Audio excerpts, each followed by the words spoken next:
This is the WHTC Morning News with Gary Stevens and Peg McNichol on 99.7, 1450 WHTC and WHTC.com.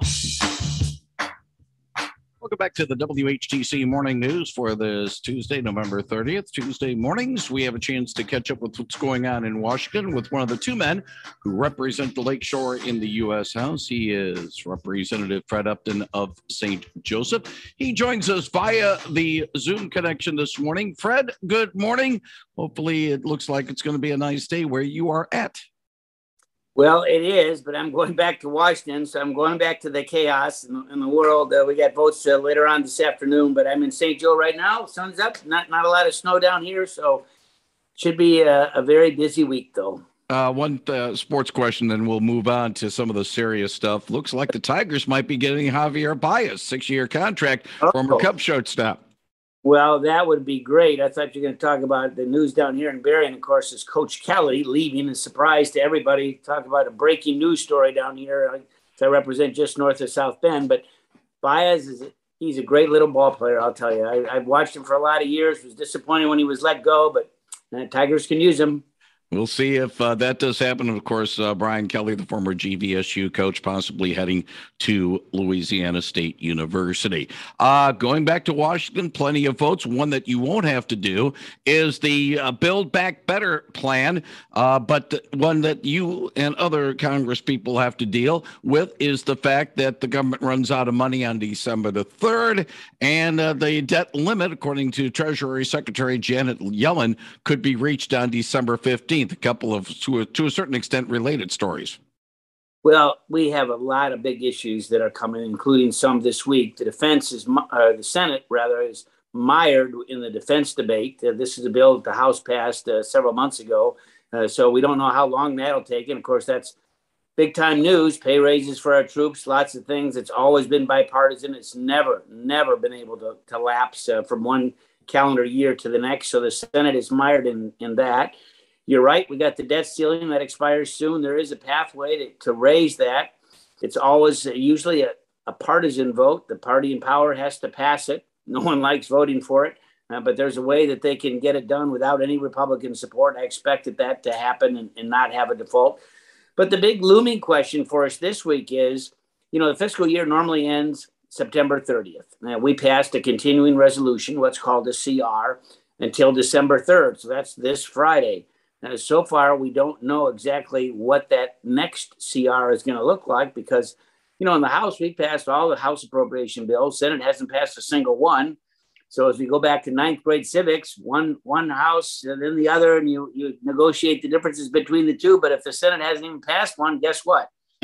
We don't want a government shutdown. So I expect that we'll see about a month-long CR into calendar year next year. That means a freeze. No increases, no decreases. Everything stays exactly the same. Actually saves some money, I think, at the end of the day, because you've got no increases.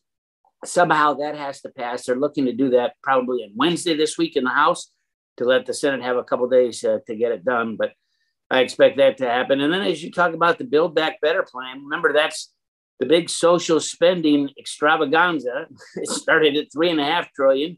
It's about $1.8 trillion now. This is the bill that narrowly passed the House. Every Republican voted against it because of the social spending and the change in the tax code, everything else. A very partisan vote.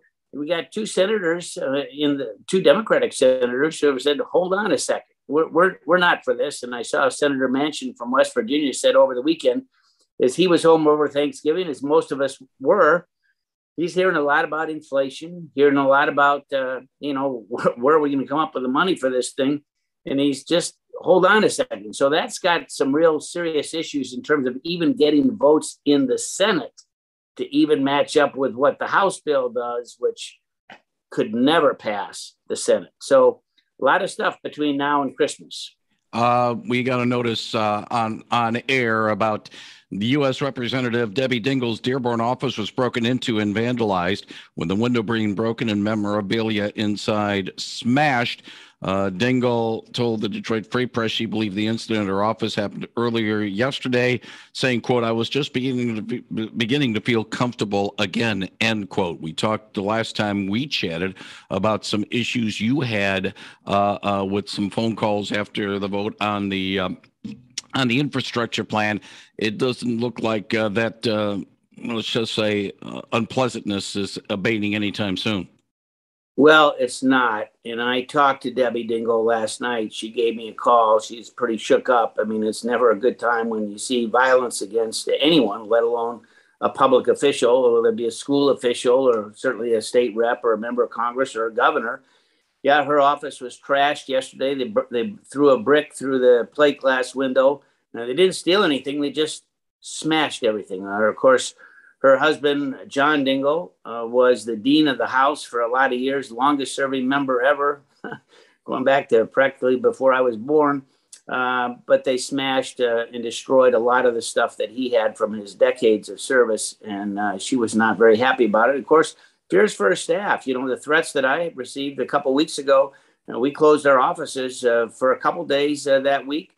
Had a meeting with the Capitol Hill Police. Had a lot of threats from around the country that came in for doing my job. And I guess that's part of the territory now. And of course, we saw some of the nasty remarks made by a couple of my colleagues over the weekend, and not at all very sensitive to what we would normally call civility and how to get things done. You know, it's okay to disagree on the issues, but not to be disagreeable. And certainly that's we've seen a real downturn in what's gone on the last number of weeks.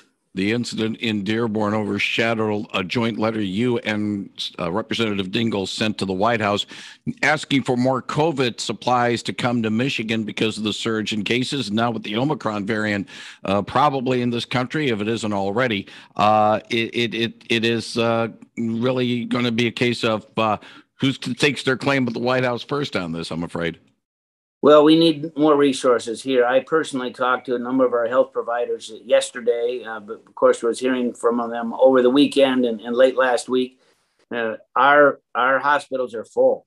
Our hospital staff, I went to the Michigan-Ohio State game on Saturday and talked to a healthcare worker there from Flint, works in the ER room. She's just heartbroken with seeing the folks that are coming in that are not vaccinated, that are frankly not going to be leaving, at least on their own 2 feet.